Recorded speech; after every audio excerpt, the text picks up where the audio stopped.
mursalin wa ala alihi wa sahbihi ajma'in. Okey, alhamdulillah, bersyukur kita kehadrat Ilahi kerana dengan limpah dan kurnianya dapat kita bertemu dalam satu majlis ilmu, dapat kita bertemu di dalam satu taman-taman syurga. Cuma kali ini majlis ilmu kita kali ini agak unik sikit. Kita bertemu di alam maya, masing-masing jauh, dan alhamdulillah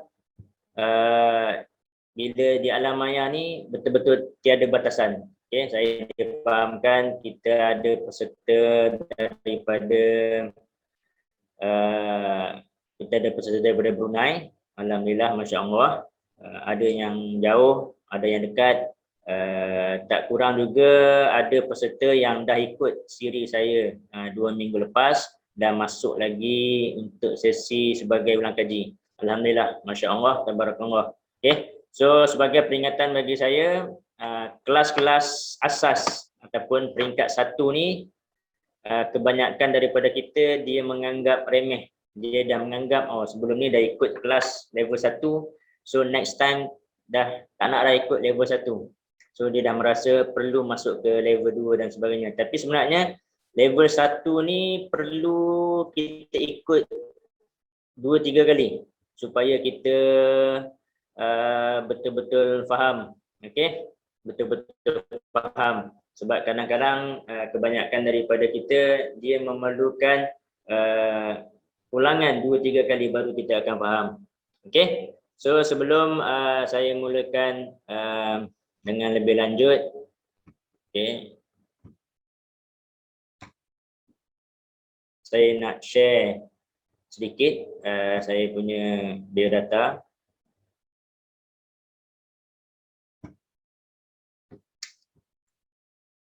Okey, saya Kamarul Azli bin Kamalul Arifin. Saya berasal daripada Taiping. Okey. Sekarang saya berumur 40 tahun. Saya memang daripada dulu saya tak berapa suka orang panggil saya ustaz. Okey. Saya memang kurang gemar, kurang berminat kalau orang panggil saya ustaz, dan saya pun kadang-kadang saya boleh katakan saya tak alert kalau orang panggil saya ustaz. Sebab memang background saya bukan seorang ustaz-ustaz ataupun guru. Okey, saya bekerja sebagai seorang jurutera. Saya bekerja di Gebeng, okey, sebagai project coordinator. Okey, alhamdulillah saya sudah pun berkahwin, ada anak 3 orang. Saya mula berkecimpung dalam dunia rawatan Islami sejak tahun 2009. Okey, saya mula merawat pun kalau tak salah di penghujung tahun 2009 sampailah sekarang. So saya masih lagi baru lagi dalam bidang ni. Masih banyak lagi benda-benda yang saya nak kena pelajari. Alhamdulillah, insya-Allah. So cuma apa yang saya lalui sepanjang 12 tahun sebagai perawat, itu yang saya akan sharekan, saya akan kongsikan bersama dengan tuan-tuan dan puan-puan semua. Okey, so maksudnya saya juga sangat-sangat menggalakkan soal jawab. Okey, soal jawab itu yang paling utama sekali. Okey, so sebelum tu juga boleh follow saya punya page Pusat Rawatan Islam Miftahus Salam. Okey, banyak maklumat-maklumat ataupun tips-tips amalan dan rawatan banyak saya share di page.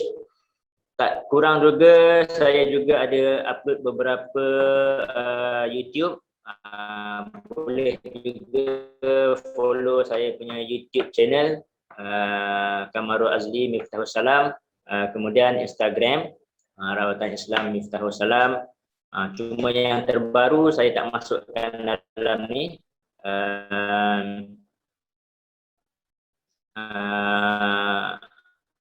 TikTok.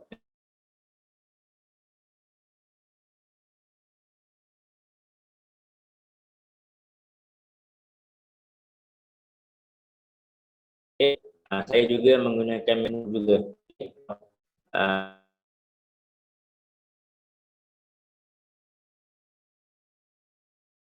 Alhamdulillah kursus rawatan Islam tahap 1. Seperti yang Ustaz Redha jelaskan kepada kita sebelum ni, ini adalah modul tahap 1. Okey. Maksudnya insya-Allah modul ni dia ada siri-siri dia. Kenapa kita susun tahap 1, tahap 2, tahap 3 dan sebagainya? Sebenarnya kalau dalam masa 1 hari agak terbatas apa yang kita nak sampaikan, tak sempat masa. Okey. So biasanya bila kita buat secara siri by siri, peringkat by peringkat, modul by modul, maka kita akan lebih tersusun dan dapat cover lebih banyak topik. Okey. So kalau kata kita nak buat dalam masa 1 hari, nanti tak sempat, banyak perkara yang kita nak bincangkan. Okey. Menjadi satu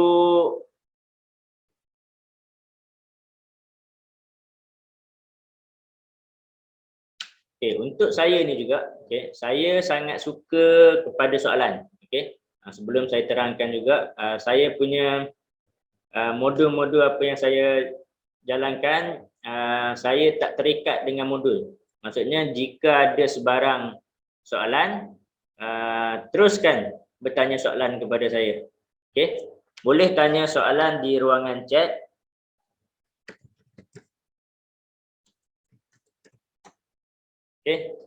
Seperti yang mana saya tengah type sekarang, boleh teruskan bertanya di ruangan chat lah. Lebih mudah untuk saya baca dan saya ulas soalan tersebut. So maksudnya cuma sebaik-baiknya soalan yang nak ditanyakan tu biarlah merangkumi topik yang kita sedang bincangkan. So maksudnya saya akan respon based on, saya akan explain based on apa yang tengah kita bincangkan, dan soalan tu juga terkait lah. InsyaAllah.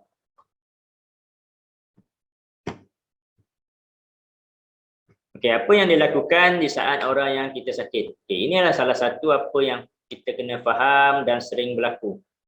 Apa yang akan berlaku, apa yang akan kita buat jika ada orang di antara kita yang sakit. Terutama kalau kata kita ada anak kita sakit, isteri kita sakit, ibu kita sakit, ataupun tiba-tiba di dalam office berlaku ada kawan-kawan kita sakit. Apa yang kita nak kena buat?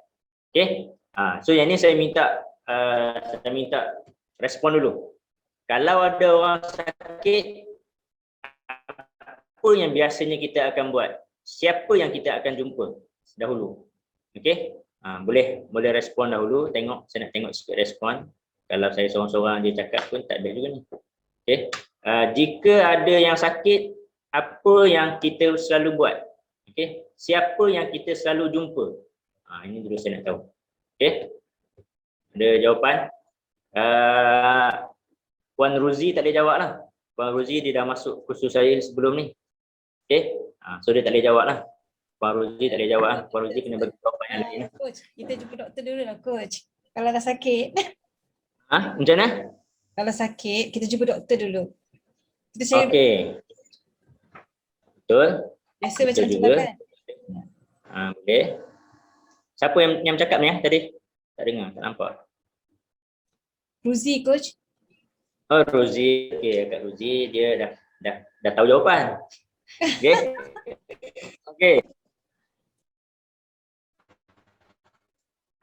Seperti yang kita biasa jawab, kita dah jumpa dengan doktor. Apa yang berlaku kalau doktor tak boleh nak buat? Tak boleh nak rawat kita? Apa yang berlaku kalau doktor tu tak boleh nak tolong kita? Siapa pula yang kita akan jumpa? So ini juga dah menjadi satu bukan kata trending lah. Memang dah jadi daripada zaman saya kecil dulu lagi, zaman kita dulu lagi, bila sakit saja mak ayah kita akan bawa jumpa dengan bomoh. Kedai tak laku, pergi jumpa dengan bomoh. Demam, pergi jumpa dengan bomoh. Sakit gigi juga pergi jumpa dengan bomoh. Cuma kita kena faham jugalah istilah-istilah bomoh, dukun, pawang, mu'alish, perawat dan sebagainya. So itu adalah menjadi satu solution bagi kita berjumpa dengan bomoh. Cuma yang kita takut jumpa bomoh-bomoh yang tidak syar'i. barang siapa yang mendatangi tukang ramal, maka solatnya selama 40 hari tidak diterima. Barang siapa yang mendatangi dukun atau tukang ramal, lalu ia membenarkannya, maka berarti ia telah kufur dengan Al-Quran. Ini yang menjadi orang kata apa, masalah ni. Sebab jumpa dengan Tok Bomoh. Dan menjadi satu soalan yang sangat selalu saya jumpa, soalan. Dia akan WhatsApp dengan saya, Ustaz, boleh tak rawat jarak jauh? Saya akan bagi nama, saya akan bagi gambar kepada Ustaz. Ustaz boleh tolong tengok tak apa yang berlaku? Ini yang kata yang selalu saya jumpa. So boleh ke kita scan ataupun kita scan gambar, scan nama, okey? Malah ini yang terbaru semalam. Okey, semalam saya dapat satu mesej, dia kata ayah dia ada satu WhatsApp dari seorang sakit ni, dia kata dia ada masalah mak ayah dia ada selalu marah-marah pukul mak dia, boleh tak Ustaz buat rawatan jarak jauh? So bila saya kata sepatah nak buat rawatan, kena datang berjumpa dengan saya. Okey, tak sempat saya kata apa-apa lagi, terus blok saya dah. Sampai ke sekarang saya cek, oh dia dah siap blok dah saya. Maksudnya bila saya kata tak boleh buat rawatan jarak jauh, dia terus blok saya. Sedangkan saya boleh lagi walaupun tak rawat jarak jauh seperti yang dihajatkan tu, masih ada beberapa lagi perkara yang saya boleh share dengan dia. Saya boleh ajar dia untuk dia beramal dan sebagainya. Tapi disebabkan dah biasa dengan orang kata apa, budaya jumpa Tok Bomoh, scan, tilik dan sebagainya, maka bila saya tak menepati apa yang dia hajatkan, maka dia blok saya. Saya cek balik ya. Memang saya dah mesej pagi tadi pun dia dah tak boleh masuk dah. Dia terus blok dah saya. Okey. So ini yang selalu berlaku lah. Okey, ini yang selalu berlaku. So sebaliknya kita tak tengok. Sebenarnya kita bila kita jadi ada sesuatu masalah, apa pun masalah dalam kehidupan kita, maka kita perlulah rujuk semula kepada Rasulullah. Kita kena tengok apa yang Rasulullah buat, apa yang baginda Rasulullah amalkan. Yang itu yang kita perlu belajar, kita perlu tengok. Okay? So di saat Rasulullah sakit, apa yang Rasulullah buat? Di saat ada sahabat-sahabat yang sakit, apa yang sahabat lakukan? Itu yang kita nak kena belajar ini. Okay, ini sebagai salah satu contoh. Rasulullah, Siti Aisyah meriwayatkan, Siti Aisyah berkata, Rasulullah SAW apabila ada orang yang sakit di antara kami, beliau menyentuhnya dengan tangan kanannya, kemudian berkata, Allahumma rabban nas azhibi ba'sa isfi wa anta syafi la shifaa illa shifa'uk shifaan la yughadiru saqama wala alama wala haula wala quwwata illa billahil aliyyil azim. Itu untuk hadis yang lebih panjang lah. Okay, so mana-mana pun tak ada jadi masalah, kita boleh amalkan. So doa ni adalah satu dalil juga yang membenarkan perawat ataupun kita menyentuh di tempat yang sakit. Okay, kita menyentuh tempat yang sakit sambil kita membacakan doa ni lah. Allahumma rabban nas azhibi ba'sa isfi wa antas syafi la shifaa illa shifa'uk shifaan la yughadiru saqama. Okey, ini adalah hadis riwayat Bukhari, hadis riwayat Muslim. Yang membawa maksud, ya Allah ya Tuhanku, Tuhan dari segala manusia di muka bumi, berikanlah kesembuhan kepadanya, angkatlah penyakitnya dan jadikanlah penyakit yang ia derita sebagai pelebur dosa. Hanya kepadamulah kami meminta kesembuhan yang tidak ada kambuh lagi. Okey.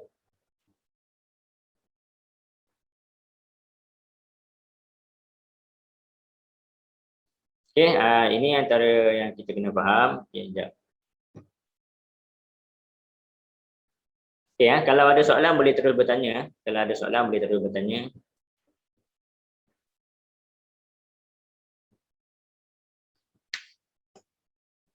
Rasulullah juga Nabi Muhammad sallallahu alaihi wasallam juga pernah meruqyah air untuk Sabit bin Qais radhiyallahu anhu, lalu memerintahkannya ia memercikkan air tersebut kepada dirinya. Ibnu Qayyim juga telah meruqyah air Zam-Zam untuk pengubatan, dan Ibnu Qayyim juga mengajarkan kepada orang lain. Ini antara apa-apa yang Rasulullah buat dan juga ulama buat. Okey. Ibnu Qayyim juga menyimpulkan bahawa menggabungkan teknik rawatan dengan membacakan ayat Al-Quran, menggunakan herba-herba dan digabungkan kedua-duanya. Okey. Dua-dua ni kita kena combine supaya menjadi lebih efektif dan berkesan. Okey.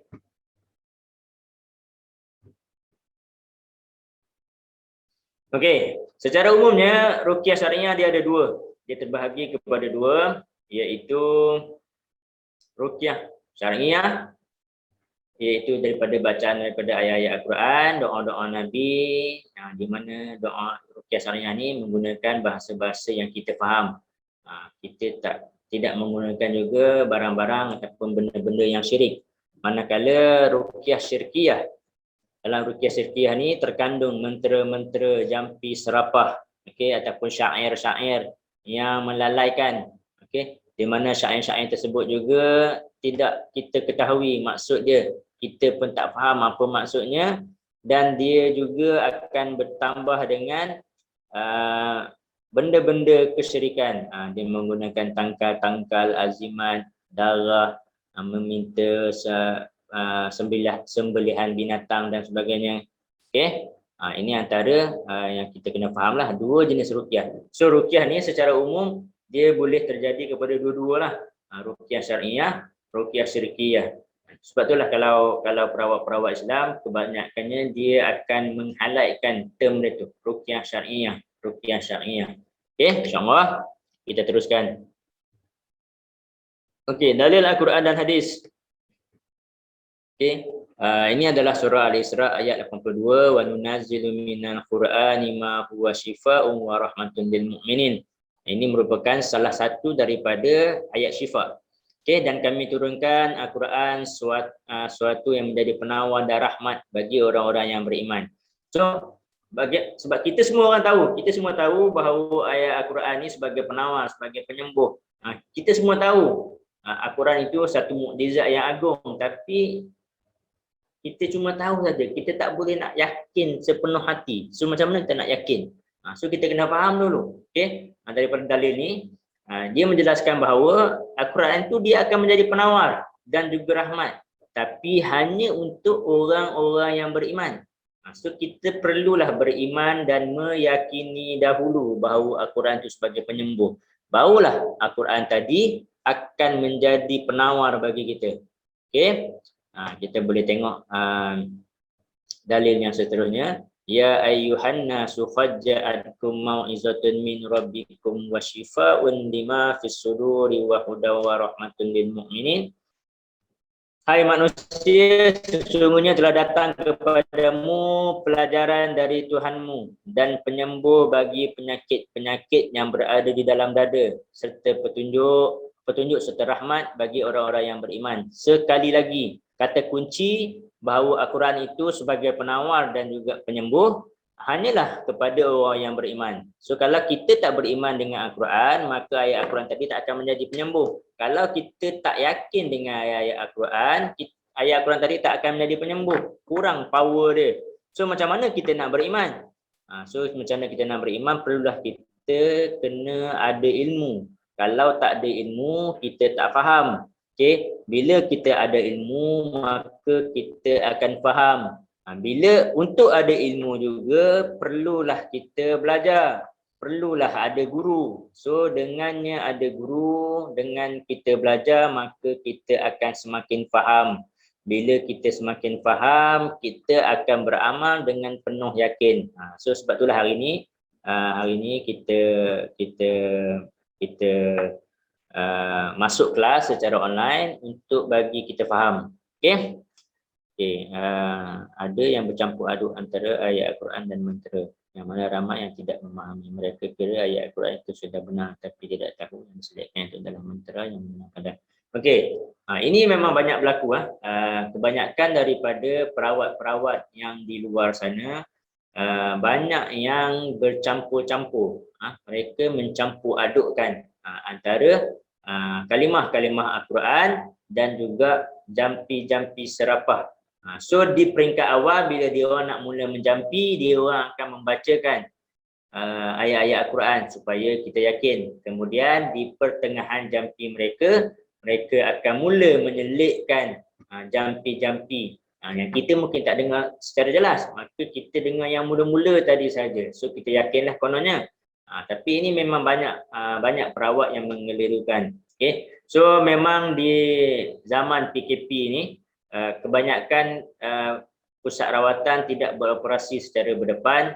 Kawan-kawan saya juga yang memang ramai yang tak boleh nak buat rawatan, maka di saat ini tok bomoh mana rawatan-rawatan yang tidak syar'i ini semakin berluas-luasa sebab mereka yang kata sikit-sikit nak buat rawatan jarak jauh, sikit-sikit nak buat rawatan jarak jauh.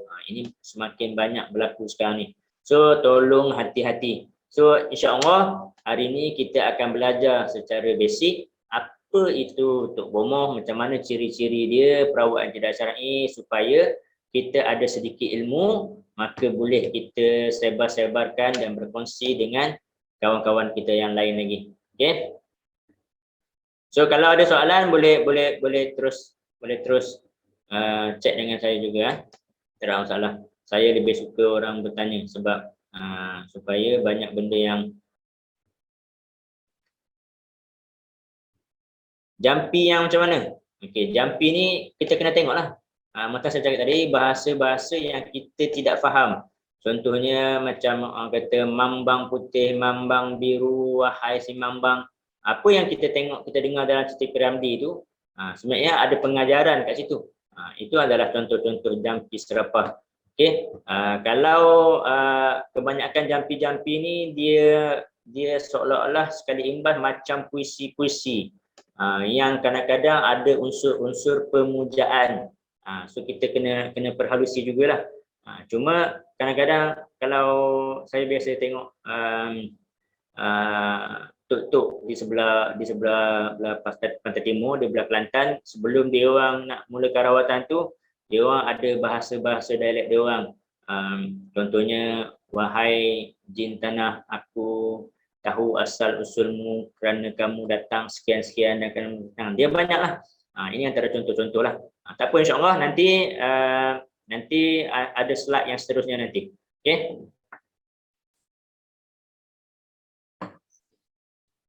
Assalamualaikum, waalaikumsalam. Nak tanya pasal herba, boleh jelaskan sikit herba yang senang kita nak jumpa untuk digunakan untuk merawat. Okey, bab herba ni insya-Allah nanti ada slide yang seterusnya. Saya tak jawab lagi soalan tu sebab nanti akan ada slide-slide yang kita sharekan untuk ruqyah mandiri, herba-herba yang boleh kita gunakan untuk sebagai rawatan. So yang ni kena tunggu dululah.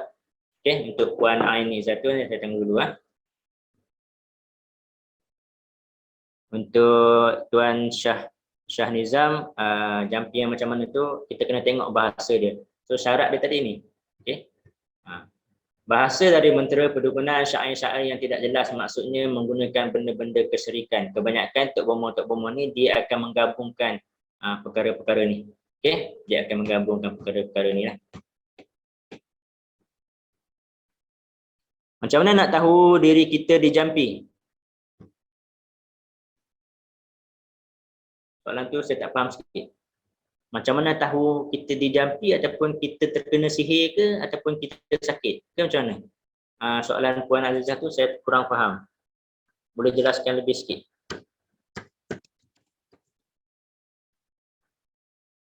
Oh, okey. Kalau nak tahu macam mana kita terkena sihir ataupun kita ni ada gangguan ataupun tak ada gangguan, ini juga akan ada slide yang seterusnya. Ini kena mohon sabar dulu. Nanti kita akan masuk kepada slide simptom-simptom ataupun ciri-ciri kita ni ada gangguan jin. So dalam tu nanti saya akan uraikan dengan lebih lanjut. Soalan tu saya skip dulu .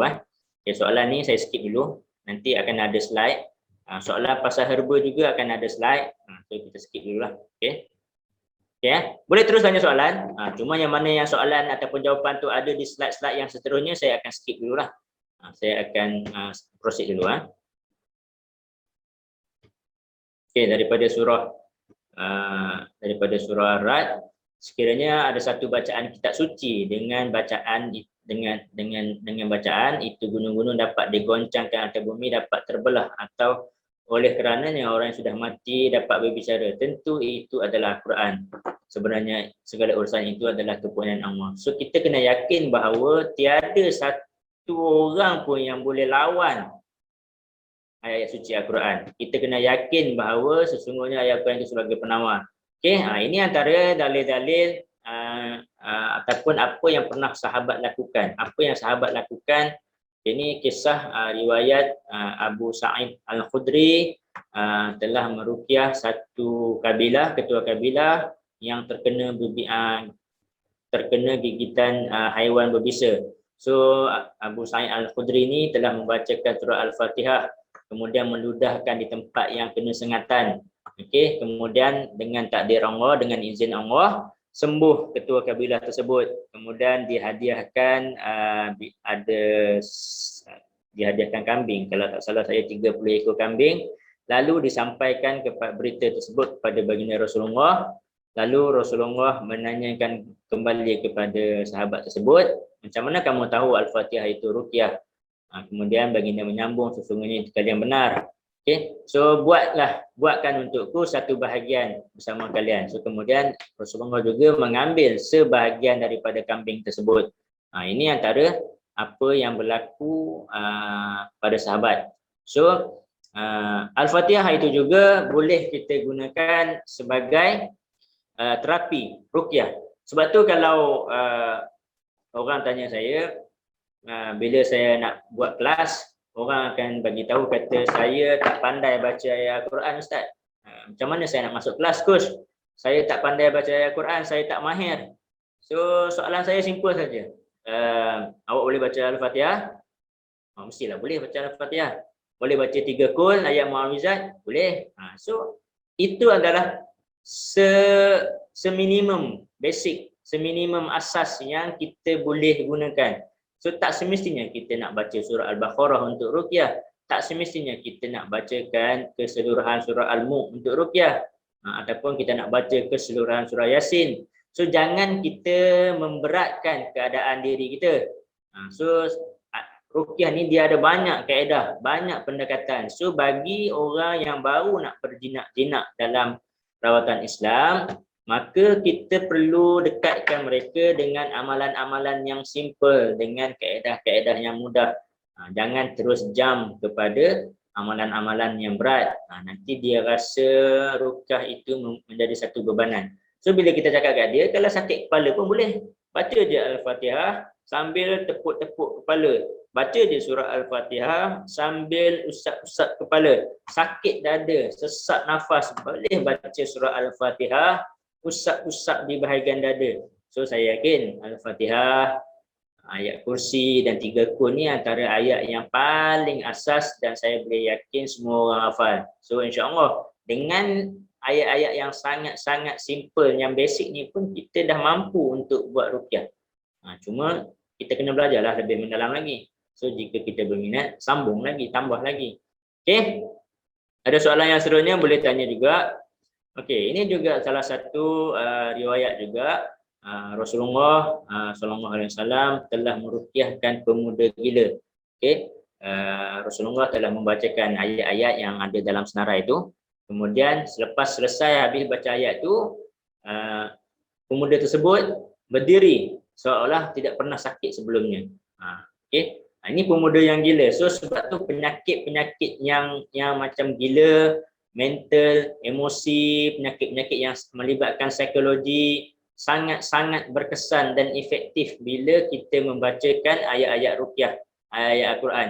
So sebenarnya ayat-ayat Al-Quran yang daripada riwayat ni lah para ulama mengembangkan supaya menjadi lebih banyak ayat-ayat ruqyah untuk kita bacakan. Okey, di saat baginda Rasulullah sakit juga, malaikat Jibril telah turun meruqyah baginda Rasulullah. Okey. di mana ayat ruqyah tersebut berbunyi Bismillahirrahmanirrahim min kulli syai'in yu'zika min syarri kulli nafsin aw 'ainin hasadin Allahu yashfika Bismillahirrahmanirrahim. Okey, ini antara doa-doa yang boleh kita amalkan. So sambil kita memegang tempat-tempat yang sakit, kita sakit bahu, kita boleh baca doa tersebut. Boleh rujuk dalam slide lah. Okey. Selalu menjadi soalan juga, menjadi soalan dan persoalan. Sering bertanya, kenapa saya sakit? Kenapa saya sering diganggu oleh jin? Saya dah berubat merata, saya je yang selalu kena. Adik-adik saya, kakak-kakak saya yang lain tak kena pun. Okey, ini kita kena rujuk balik dalam Al-Quran. Dia dah jelaskan dah. Ada sebahagian daripada kita sakit ni merupakan salah satu ujian. Okey, di mana kita kata ujian ni adalah untuk menebus dosa-dosa kita, untuk meringankan azab kita kalau kita masuk ke alam kubur nanti. Okey, ada juga sakit-sakit yang juga menjadi satu kifarah dosa. Mungkin dulu-dulu kita pernah buat silap, so sakit ni menjadi satu kifarah, menjadi satu azab bagi kita. So ini boleh rujuk balik ya. Okey, ini antara perkara yang perlu kita faham. Powerful ruqyah. Okey, powerful ruqyah ni macam mana? Okey, ni saya stop ini sekejap. Saya akan share slide yang lain. Okey. Sini ada satu slide yang saya sendiri sikit, ubah suai sikit, mengenai powerful ruqyah. Okey. Dalam kita membuat rawatan, perawat ni dia hanya bantu sahaja. Okey. So kita kena faham juga, perawat ni dia bukan penyembuh. Okey, saya sebagai perawat, saya bukan penyembuh. Tapi saya hanya sebagai pembuka jalan sahaja. Okey, selebihnya pesakit tu sendiri. Okey, dalam satu catapan ni telah dibangunkan oleh tim Quranic Healing daripada Indonesia. Kemudian catapan ni banyak digunakan oleh tim-tim rehab hati, islah dan banyak lagi pusat rawatan lain. Okey, saya akan memperjelaskan serba sedikit setiap topik ni. Okey, cuma sini kita nak faham faktor yang paling besar sekali untuk menyumbangkan kepada kesembuhan kita adalah tazkiyatun nafs. So apa itu tazkiyatun nafs? Tazkiyatun nafs ni adalah penyucian jiwa. Okey, kemudian kita perlulah berhijrah. Okey, faktor hijrah ni membawa lebih kurang 10%. Kita perlu melakukan ruqyah mandiri. Terapi 5% ni sahaja yang perawat jumpa dengan saya. Yang pesakit jumpa dengan perawat. So maksudnya saya sebagai perawat, saya buat sesi ruqyah, saya hanya menyumbangkan 5% sahaja faktor untuk anda sembuh. So faktor yang lain-lain tu ada dalam diri sendiri. Cuma sebelum ni kita tak tahu sebab kita tak belajar, kita tak explore apa dia lagi hal-hal yang boleh kita amalkan yang akan menyumbangkan, yang akan memberi efek pada kesembuhan. Ini yang kita kena belajar dululah. Okey.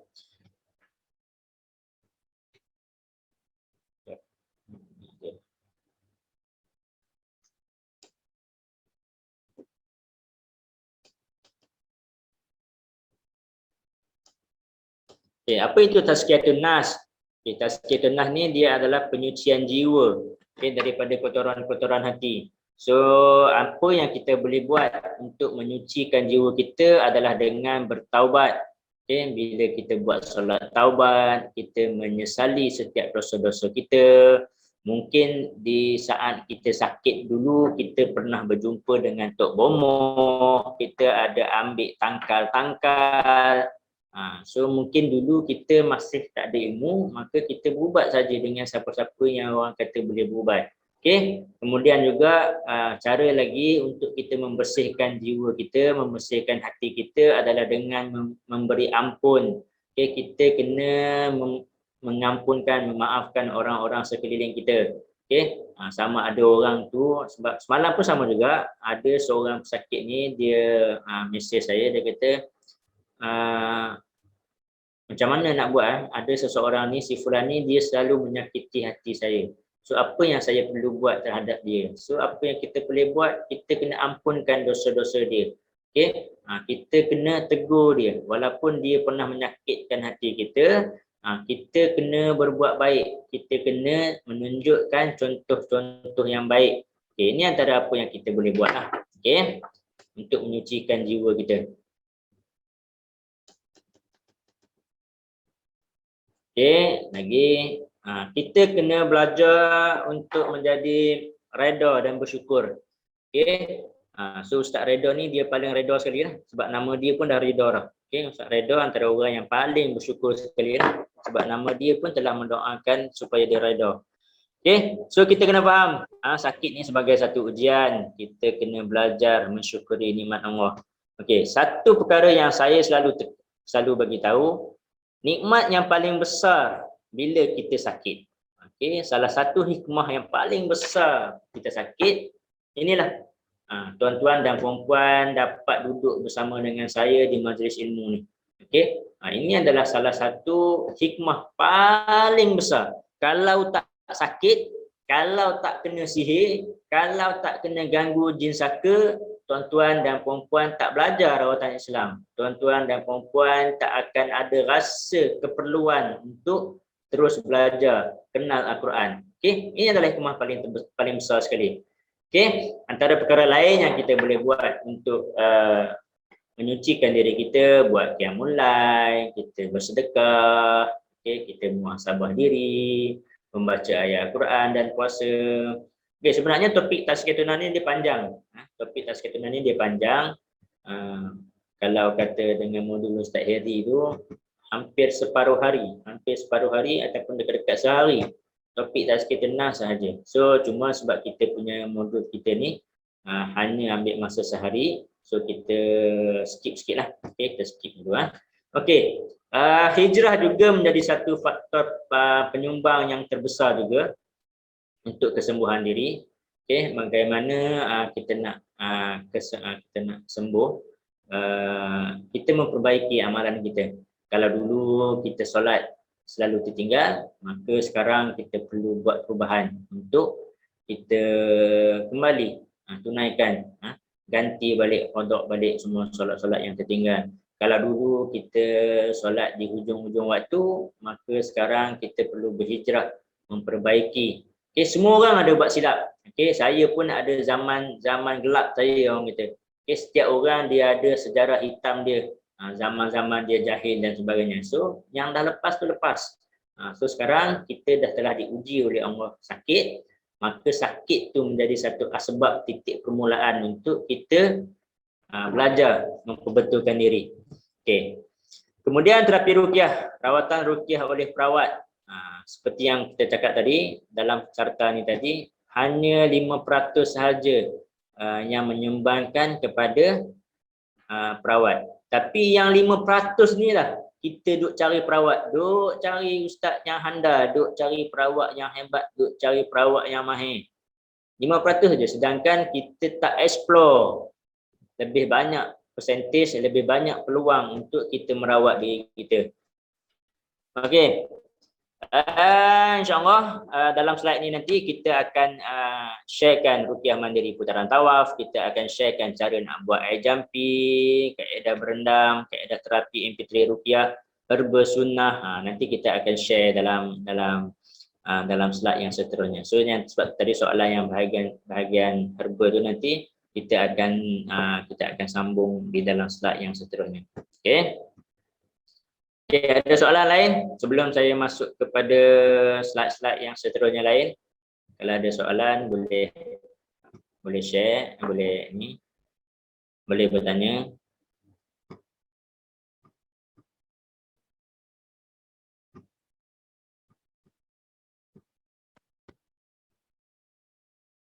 Kalau ada soalan boleh teruskan soalan pertanyaan saya. Okey. Ada soalan boleh tanya.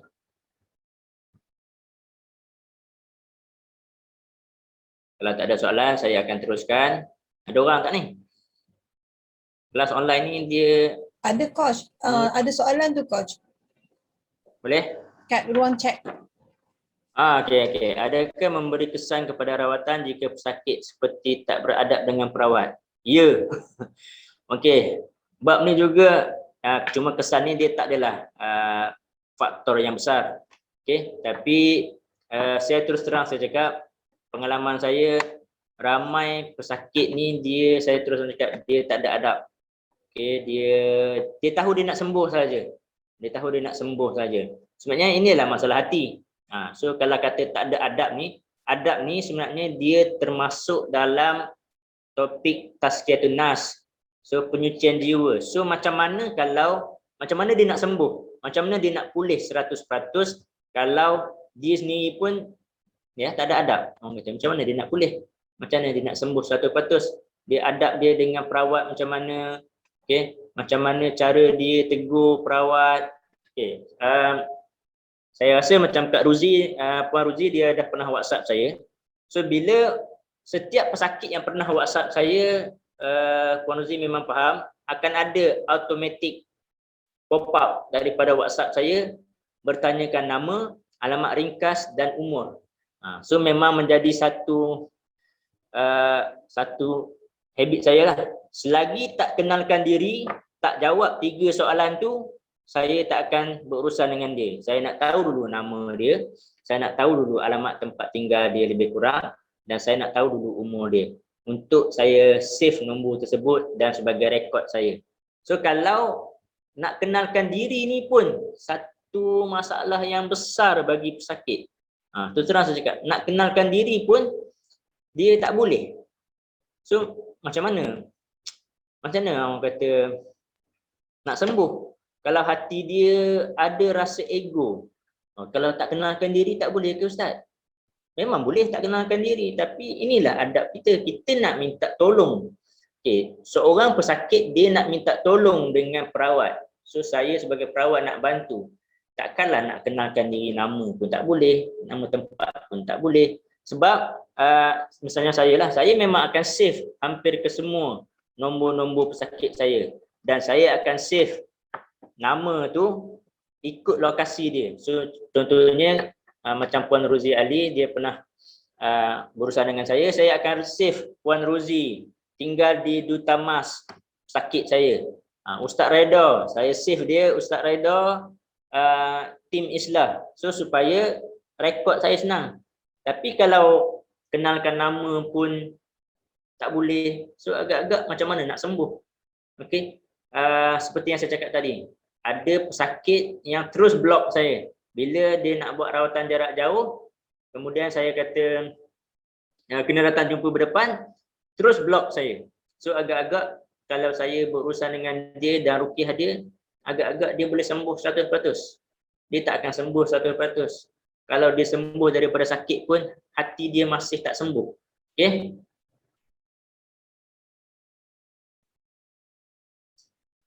Bagaimana kalau pesakit tak mau dirawat, tapi ibu dia minta untuk rawat anaknya? Adakah ini juga boleh memberi kesan kepada rawatan? Tak ada kesan. Dia bukan sampai tahap tak ada kesan. Cuma keberkesanan dia tu kurang. Dia bila kita nak buat rawatan, dia kena sepenuh hatilah. Tuan-tuan nak buat rawatan dengan saya, tuan-tuan kena yakin dengan saya, tuan-tuan kena jujur dengan saya, barulah dia akan ada kontak, barulah akan terkesan. Kalau dipaksa untuk buat rawatan, kita kan banyak kes datang pusat rawatan duduk macam pandang tak pandang je. Bila saya tanya sakit macam mana, Ustaz tengoklah sendiri saya sakit pun, dia tak nak jawab. So bila dia tak nak jawab, seolah-olah dia memang saya nampak dia memang dipaksa lah, mungkin mak ayah dia paksa. So bila kita nak bacakan ayat Al-Quran tadi, kan kita cakap tadi ayat-ayat Al-Quran ni akan menjadi penawar dan rahmat kepada orang yang beriman. Dia tak nak dirawat, so ayat-ayat Al-Quran tadi tak akan menjadi penawar bagi dia, tak akan menjadi rahmat bagi dia. Okay. So kalau dia tak mahu dirawat, kalau kita ruqyah masih ada kesan. Masih ada kesan. Cuma tahap keberkesanan dia tu akan sedikit berkurang lah. Sebab dia sendiri memang tak mahu dirawat. Dia tak mahu kita bantu dia. So soalan daripada Tuan Tuan Syahrizal tadi itu, Syah Nizam tadi, masih berkesan, cuma keberkesanan itu berkurang. Okey. So tapi kalau dah kata anak tu degil, memang dia tak nak dirawat, tapi dia memerlukan rawatan, kita kena paksa jugalah. Kita kena paksa juga. Mungkin rawatan kali pertama tadi dia terpaksa, so tak berkesan, tak ada masalah, tak apa, kita ruqyah lagi. Minggu depan kita ruqyah lagi, 2-3 kali ruqyah. Mungkin insya-Allah hati dia akan terbuka kepada rawatan Islam. So bagi saya, kalau ada orang yang dia tak mahu dirawat, tak apa, kita boleh paksa dia. Kita boleh paksa. Keberkesanan mungkin berkurang, tapi itu adalah usaha kita untuk bantu dia. So hari ni kita ruqyah, minggu depan kita ruqyah, minggu lagi satu kita ruqyah. Semoga bila dah banyak kali kita ruqyah, akan terbuka pintu hati dia untuk kita untuk buat rawatan lah. Okey. Okey, coach, kita tahu kita nak belajar ilmu rawatan Islam. Adakah jin mengganggu akan tahu? Sebab kawan saya ni dah 2 hari dah diserang langau, tiba-tiba bila dia bunuh benda tu berdarah, coach. Apa pendapat saya? Ya. Okey. Di saat kita nak menuntut ilmu ni lah paling jin tu gentar. Kalaulah jin tu gangguan sihir ke, gangguan saka ke, di saat kita nak menuntut ilmu ni paling jin tu ganggu. Saya kalau kata pengalaman personal saya, dah banyak kali sesi rawatan, bukan sesi rawatan, sesi kelas. Baru saya bagi salam mukadimah ruqyah, pesakit terus kerasukan. Okay, ada satu tu kes tu, baru saya bagi assalamualaikum, selamat datang semua. Terus ada seorang pesakit tu dia tepuk meja, engkau jangan ajar dia. Terus, ini banyak kali berlaku. Engkau jangan ajar dia, aku benci engkau ni. Terus, belum pun ruqyah, saya baru bagi salam, perkenalan, baru saya buka majlis. Assalamualaikum, selamat datang ke kelas saya. Terus ada seorang pesakit tu kerasukan, tepuk meja. Dia kata engkau jangan ajar dia. Okey. So sebab tu bila sebenarnya tujuan dia ganggu. So macam yang Puan Ruti kata ni, dia ganggu langau ni apa semua ni. Tujuan dia nak mematahkan semangat Puan. Dia nak melemahkan semangat Puan supaya tak payah belajarlah. Ataupun supaya menjadi takut. Okay, bila kita belajar diserang oleh langau ke, lalat ke, apa-apa ke, maka kita akan ada perasaan takut, gentar. So bila kita rasa takut dan gentar, maka kalau tak cukup kuat, maka kita akan ambil keputusan untuk okay, aku tak nak belajar lah. Aku takut nanti selama hari ni aku tak belajar, tak ada pun kena ganggu dengan langau. Tiba-tiba ada kena ganggu dengan langau pula. So tak mustahil okay, perkara itu berlaku. Boleh berlaku. Dan memang banyak kali berlaku. Dan terus terang saya cakap, terutamanya untuk baru fasa yang pertama, saya dahulu pun sama juga. Di peringkat awal, mula nak belajar rawatan Islam ni, terlalu banyak halangan.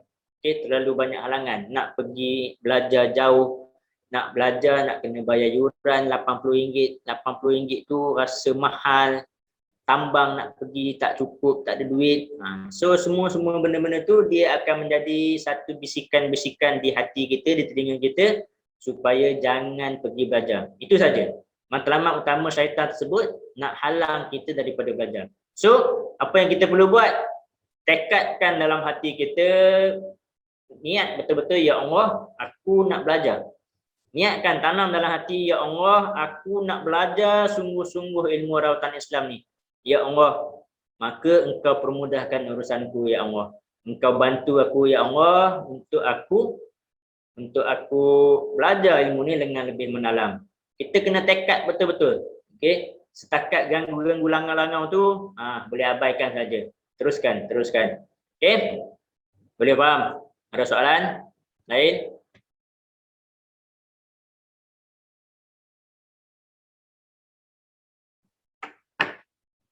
Okey, saya akan masuk ke slide yang seterusnya.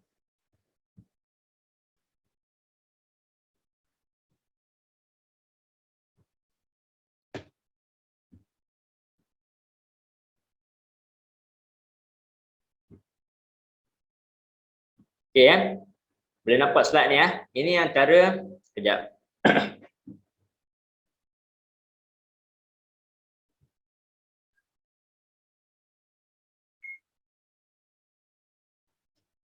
Okey. Ini antara perkara yang sangat-sangat mustahak untuk kita faham, untuk kita kenali ciri-ciri dukun, ciri-ciri Tok Bomoh. Okey. Okey, antara ciri-ciri dukun dia selalu bertanyakan nama dan juga nama dia ataupun nama ibu kandung dia ataupun minta gambar lah. Cuma kita kena faham, bertanya nama ni untuk yang jenis suka scan. Oh okey, daripada nama sekian-sekian ni saya rasa awak ni ada saka. Itu yang tak boleh. Kalau dia tanya nama ataupun minta gambar sekadar untuk kenal. Macam saya sebelum saya nak ruqyah orang, kalau ruqyah yang saya nak buat terapi video call ke, saya nak kenal dia dulu. Saya nak tengok gambar dia lebih kurang dan nama dia untuk saya doa sahaja. Bukan kita nak tilik-tilik, bukan kita nak teka-teka dia ada apa. Itu tak ada masalah.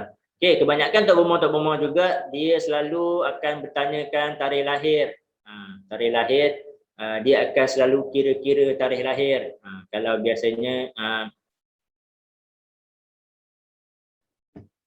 kalau Tok Bomoh biasanya dia akan kira tarikh lahir ni nak berubat bila, ataupun banyak juga berlaku di tempat saya yang saya tengok, bila nak buat majlis perkahwinan ataupun nak di rumah, dia tengok dulu tarikh-tarikh yang sesuai. Okey, tarikh ni tarikh pasangan, tarikh isteri sekian-sekian, tarikh pasangan lelaki sekian-sekian, kalau dia orang ni dikombainkan menjadi hasil sekian-sekian. Ini antara ciri-ciri Tok Bomoh lah, ciri dukun. Okey, memberi mantra-mantra yang kita tak faham, ayat tertentu yang kemudian disuruh kita amalkan secara khusus, disuruh kita amalkan. Ini yang antara perkara-perkara yang inilah. Okey. Meminta sesaji ataupun meminta haiwan, meminta barang-barang untuk dirawat, dan barang-barang ni pula kebanyakannya pelik-pelik lah. Minta kemian, minta bunga 7 warna, dipetik 14 kuntum, okay, nak 14 color, dipetik pula kena tak boleh dipetik pula hanya pada waktu sekian-sekian. Biasanya bila berubat dengan Tok Bomoh ni, dia akan menetapkan syarat-syarat tertentu. Dia akan bagi pantang larang dia. Kalau nak buat, kena ambil pada waktu ni sekian-sekian dan sebagainya. So yang ni yang kita kena tengoklah. Okey. Memberikan azimat-azimat rajah, wafak ataupun tangkal. Okey, yang untuk dipakai. So yang ni nanti dalam slide-slide yang seterusnya ni juga saya akan tunjuk contoh-contoh azimat, contoh-contoh tangkal saya akan tunjuk. Okey, mencabut keluar benda-benda sihir. Banyak kes yang kita jumpa bila dia buat rawatan dengan perawat tarik keluar paku, perawat tarik daripada mulut, muntahkan keluar kaca dan sebagainya. Kalau soalan ni pernah juga orang tanya saya, kalau sekali-sekali tak ada masalah, tapi kalau kerap sangat keluar tu something wrong. Okey, tarikh lahir ni sekarang ni dia jadi moden. Kaedah rawatan menggunakan tarikh lahir ni dia lebih moden sekarang ni. Dia ataupun satu ilmu yang dikenali sebagai metafizik. Siapa yang pernah belajar ilmu metafizik ni segera bertaubat. Ilmu kira-kira, dia ambil kita punya tarikh lahir, dia buat kira-kira, tolak, tambah, bahagi dan sekian-sekian. Okey, anda murah rezeki. Dia tahu konon-kononnya lah. So ini ilmu metafizik. Ilmu metafizik ni banyak digunakan terutama dalam bidang marketing dan career development. So dan kebanyakan juga ilmu metafizik ni juga dipelopori dan disertai oleh golongan-golongan VIP, datuk-datuk, doktor-doktor, profesor-profesor. So membuatkan kita terpedaya. Dia adalah ciri-ciri ilmu perdukunan. Cuma dia dalam bentuk moden, kita panggil sebagai ilmu metafizik. Okey. Terus saya ada pengalaman bulan Ramadan yang lalu, selepas solat subuh saya mengamalkan Mukhtar Al-Zakar iaitu wirid-wirid pada Habib macam Ratib Al-Hadad dan so on. Saya mengantuk sangat, tertidur lalu bermimpi. Beratus ekor kumbang hitam keluar dari badan saya. Terlalu banyak sehingga badan rasa bisa sangat-sangat. Ada kumbang tu yang saya bakar. Adakah itu bermaksud wirid itu selalu dengan saya, Kus? Kali kedua amalan tersebut dia mengantuk tidur yang mimpi orang betul.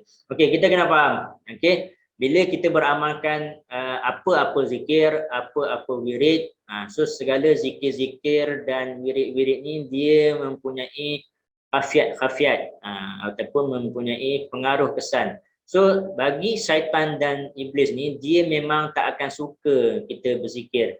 So di saat kita berzikir dan kebanyakan zikir-zikir ataupun wirid-wirid ni juga dia adalah susunan-susunan ulama, di mana ulama telah mengumpulkan apa yang Rasulullah amal, kemudian digabung-gabungkan sahaja. Sebenarnya wirid-wirid ni dia bukan sesuatu benda yang baru. Cuma wirid ni disusun sahaja. Misalnya Izzik Baha, Ratib Al-Hadad, Ratib Atas, ia merupakan doa-doa daripada sunnah amalan Rasulullah, cuma ianya disusun. So wirid-wirid ni memang banyak terkandung wirid-wirid ataupun zikir-zikir sebagai peninding. So bila kita amalkan wirid-wirid dan zikir-zikir ni, jin-jin yang ada dalam badan kita dia mungkin tak tahan. So dia mungkin tak tahan dan rasa terancam, mungkin dia keluar. So kalau kata kita bermimpi nampak ada benda keluar daripada badan tu, bagi saya, Masya Allah, Tabarakallah, mudah-mudahan adalah gangguan jin tu keluar daripada badan kita. Okay, bagi saya teruskan saja. Okay, teruskan saja. Coach nak tanya, kalau macam orang tengok gambar dan boleh tengok orang tu macam mana? Dia boleh tengok mereka gambar, ada jin ke apa ke, itu dukun ke? Dia cakap dah buang semua yang dah jahat, dia ambil yang hak saja. Tak betul. Itu hanyalah tipu saja. Dia boleh jadi dalam dua keadaan. Okay, untuk Ain Izzatul lah. Untuk Ain Izzatul dia boleh jadi dalam dua keadaan. Satu, dia tengok gambar, dia kata awak ada gangguan jin. Satu, dia boleh menipu. Okay. Ataupun dia hanya meneka-neka, ataupun yang lebih saya bimbang, dia ada sahabat jin. Dia ada khadam jin. Khadam jin dia ni yang pergi tengok pada awak, ada jin kat awak ataupun tak. So sebenarnya kita tak boleh nampak apa-apa daripada gambar. Kita tak boleh nampak apa-apa daripada nama. So kalau ada orang boleh nampak melalui gambar, ada orang lain nama, itu dia mungkin menipu ataupun dia menggunakan khadam, dia menggunakan jin. So kalau dah dia gunakan jin, takkan kita nak dengar apa yang dia cakap, takkan kita nak percaya apa yang dia cakap. So bagi saya, kalau berjumpa dengan orang yang macam ni, tinggalkan sahaja. Tak perlu nak berdebat dengan dia sebab kita mungkin tak ada ilmu, tinggalkan sahaja. Kalau perawat tu awal-awal dah minta gambar untuk dia scan, so cukup, tak payah bagi gambar, tinggalkan sahaja, cari perawat lain. Itu semua tipu-tipu daya sahaja, tipu saja.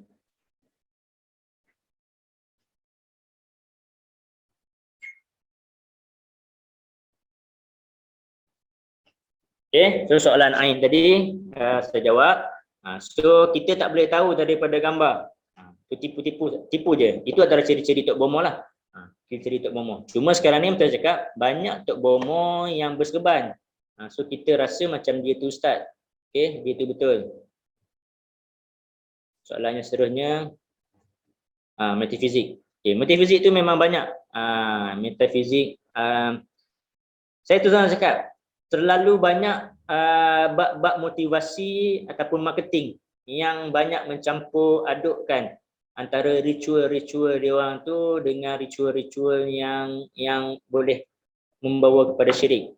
Sebelum-sebelum ni pun ada seminar metafosis kalau tak salah saya. Seminar marketing metafosis motivasi ni, mereka menggabungkan teknik-teknik daripada agama Buddha. Mungkin teknik tu nampak macam okey, tapi bila diselidik, dia merupakan teknik daripada agama Buddha dan sebagainya. Okey.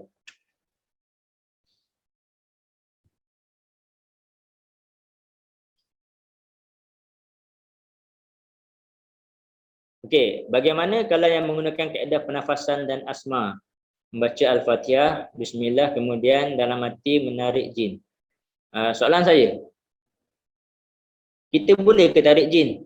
Itulah soalan saya. Kita tak boleh nak tarik jin pun. Okey, kita tak boleh nak tarik jin pun. So, macam mana nak kata kaedah tu betul? Okey, kita tak boleh nak tarik jin pun. Memang dalam hadis tadi, kita bacakan doa-doa sambil kita mengusap. Memang kita punya niat untuk mengusap dan membuang semua gangguan sambil kita baca doa tadi. Allahumma rabban nas asibik ba'sa iswa anta syafi la shifaa illa shifaan la yughadiru saqama wala alama wala haula wala quwwata illa billahil aliyyil azim. Tapi saya mengusap ni, adakah kita betul-betul tarik jin? Tak rasa apa-apa pun tuan. Kita buat kaedah tersebut hanya mengambil kepada amalan sunnah Rasulullah sahaja. Kita membacakan doa sambil mengusap dengan kita berniat untuk tarik buang gangguan jin. Tapi sama ada kita betul-betul tarik ataupun tarik dia itu, kita pun tak ada rasa. So kita hanya sekadar melakukan kaedah saja. So kalau kaedah tersebut masih lagi jelas, tiada unsur-unsur syirik, tak ada masalah, boleh. Okey, memegang kepala pesakit, menarik nafas, tahan sambil baca Al-Fatihah. Saya kalau kaedah yang nak baca surah Al-Fatihah sambil tahan nafas, saya tak berapa setuju sangat. Sebab apa? Cuba tuan-tuan baca surah Al-Fatihah dengan tahan nafas. Apa yang berlaku? Bacaan tuan-tuan akan jadi lancar ke? Bacaan tuan-tuan akan menjadi cepat ke? So kalau bagi saya lah, ni pendapat saya, saya pun rujuk dengan guru saya, kalau ada kaedah-kaedah yang nampak macam okey tapi bila kita kaji dia jadi tak okey. Contohnya macam itulah. Contohnya membaca surah Al-Fatihah sambil tahan nafas. Maka bacaan kita juga akan menjadi tersangkut, tak lancar. Kita ni bukan ahli Al-Quran yang mahir bab qiraat dan tahan nafas. Kita ni orang awam. So kita memerlukan baca ayat Quran satu persatu. So sebab tu baca Al-Fatihah ke ayat kursi ke, sebut satu persatu. Allahu la ilaha illa huwal hayyul qayyum la ta'khuzuhu sinatun wala naum lahu ma fis samawati wa ma fil ard. Cuba kalau kita baca ayat kursi tadi dengan keadaan satu nafas. Allahu la ilaha illa huwal hayyul qayyum la ta'khudh, maka bacaan kita akan semakin cepat, semakin laju, dan sudah tentulah sebutan-sebutan kita, makhraj huruf kita mungkin akan rosak. So ini dah merosakkan bacaan. So tak bagus kaedah tersebut. So kalau kita nak bacakan ruqyah kepada pesakit, baca dengan tartil, dengan ayat demi ayat, baca perlahan-lahan dengan tenang. Itu kaedah yang saya amalkan lah. So saya tak bersetuju dengan kaedah kalau nak baca sambil tahan nafas dan sebagainya. Kita baca macam biasa saja, tak ada masalah. Selama hari ni pun saya buat ruqyah pun, saya dah hampir 12 tahun pun saya buat ruqyah, saya bacakan saja. Tak perlu nak tahan-tahan nafas, nak tarik nafas tak perlu. Okey. Siti Nur Hafizah. Tak apa, baru masuk. Waalaikumsalam, baru masuk, tak ada masalah. Cuma terlepaslah sikit beberapa topik yang dah kita bincangkan. Okey, Wani, pengalaman adik saya, dia belum lagi jumpa perawat, dia cuma WhatsApp saja, perawat tu dah boleh tahu adik saya ni ada gangguan. Kalau nak buang, buat bayaran. Inilah yang kita takut. Dia main teka-teka, ataupun dia main fitnah. Yang paling kita bimbang, dia menabur fitnah. Sebab tu perawat ni dia boleh membuat helah. Contohnya kalau orang berubat dengan saya lah, kata nak berubat dengan saya, okay, Puan Ruzi, okay, saya tengok Puan Ruzi, Puan Ruzi ni saya tengok gambar ada 2 ekor bertenggek di bahu Puan Ruzi. Itu kalau saya kata 2 ekor. Kalau saya kata ada 14 ekor, Puan Ruzi, seko untuk buang jin kat bahu tu 200. Tapi saya tengok kat Puan Ruzi ni ada 14 ekor. Maka ini menjadi membuka kepada ruang fitnah. Dia nak mengambil kesempatan, dia akan, inilah nama Tok Bomoh. So maksudnya daripada WhatsApp ni kita tak boleh tahu. Dari setakat WhatsApp kat saya ke apa ke, saya tak boleh tahu apa yang berlaku, apa yang ada masalah macam mana. Cuma kita takut si perawat tu dia menggunakan khadam-khadam dia. So jin dia dah pergi dahulu kepada adik Wani. adik kepada wani, okey adik, awak ni ada jin saka dan sebagainya, nak buang, dia tetapkan bayaran lah. Okey, so bayaran ni tak ada masalah. Sebenarnya bayaran ni diharuskan, boleh perawat tetapkan bayaran. Bukan isu bayaran, tapi isu dia membuat fitnah, kata ada sihir, kata ada saka, maka dia akan menambah pula cerita. Ada 14 ekor, ada 12 ekor, itu yang kita takut. Okey, itu yang kita tak nak. Okey, waalaikumsalam Siti Nurhafizah. Okey, alhamdulillah. Okey, ada soalan lagi?